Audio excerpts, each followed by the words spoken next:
Hey parents, do you have a child that was given the diagnosis of patellofemoral pain syndrome? You've probably Googled patellofemoral pain syndrome yourself. Well, here's a little more information for you. Patellofemoral pain syndrome, or PFPS, is a condition physically active kids and young adults worldwide commonly face. This accounts for 30 to 40% of sports medicine diagnoses. Now, the syndrome is characterized by the front of the knee pain or behind the kneecap pain aggravated by activities that load the knees, such as running, jumping, squatting, and sitting with your knees bent for a long duration. Well, let's analyze the role our kneecaps play in activities. The kneecap improves the ability of our quadriceps muscles to extend our knee by up to 50%.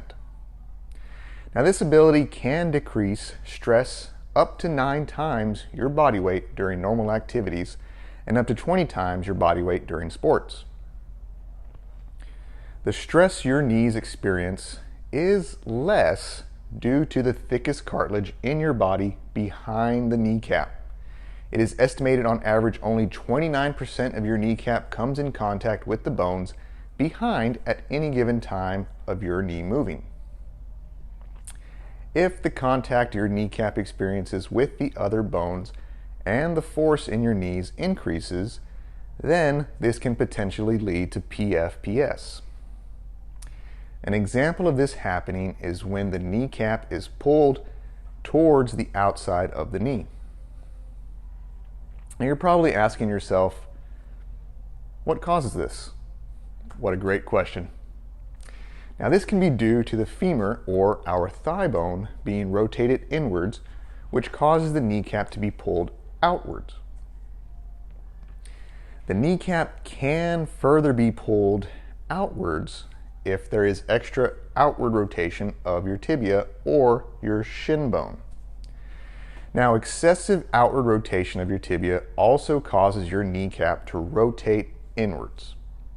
So if these two conditions are present, then you now have a kneecap that is being pulled outwards.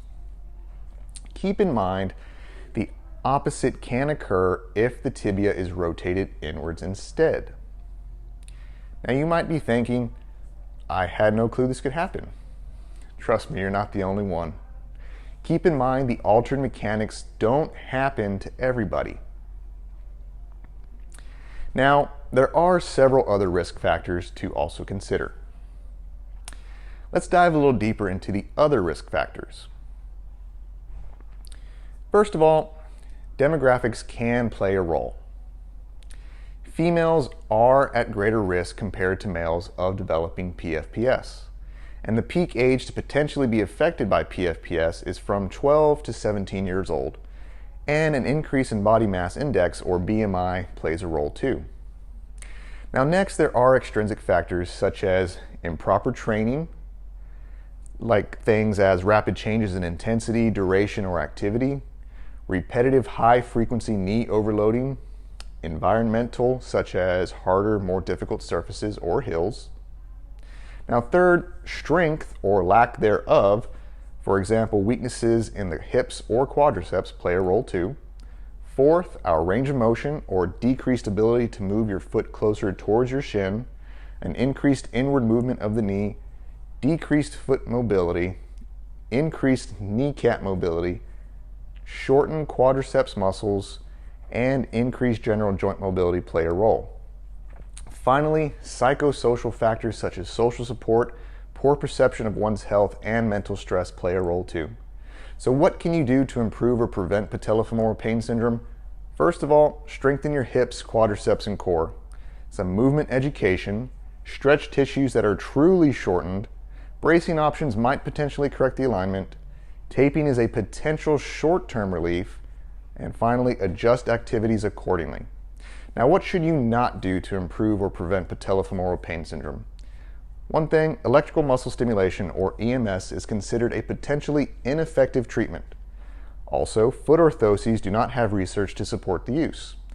Surgery unless it is absolutely necessary.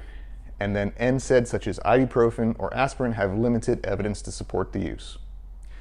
So if your child is dealing with PFPS, then reach out to your physical therapist today.